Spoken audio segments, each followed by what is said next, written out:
Hello नमस्कार. मी रमेश कोंडरे, कल्याण बेळचे मालक. माझ्या घराचं काम करायचं होतं, तर मला आर्किटेक्टनी सुचवलं की हेमंत पालवा कंपनीचं इंडो तुम्ही बसवा. त्यांनी त्याचा काय आवाज बिवाज काय येणार नाही जास्त.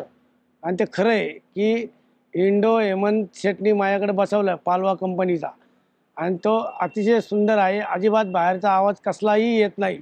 साधं कुत्रं भोकलं तरी आवाज येत नाही. त्यां माझ्याकडे 1200 स्क्वेअर फूटचं जवळजवळ इंडोचं काम केलेलं आहे, आणि ते इंडो एकदम हाय क्वालिटीचे आहेत. त्या कंपनीने सर्व्हिस एकदम फर्स्ट क्लास दिलेली आहे. मला कधी बोलवायला लागलं नाही आहे, पण माझ्याकडे आता 8 वर्ष झाले बसून. पण एकदाच मी त्यांना सर्व्हिस करायला बोलावलं होतं. हेमंत सरांचा एकदम बोलणं चालणं एकदम व्यवस्थित आहे. सर्व्हिसला माणूस ठीक आहे, 1-2 दिवसात तुम्हाला पाठवून देतो, व्यवस्थित करून देतो, काय काळजी करू नका असं सांगतात. आम्ही बी समाधानी आहे.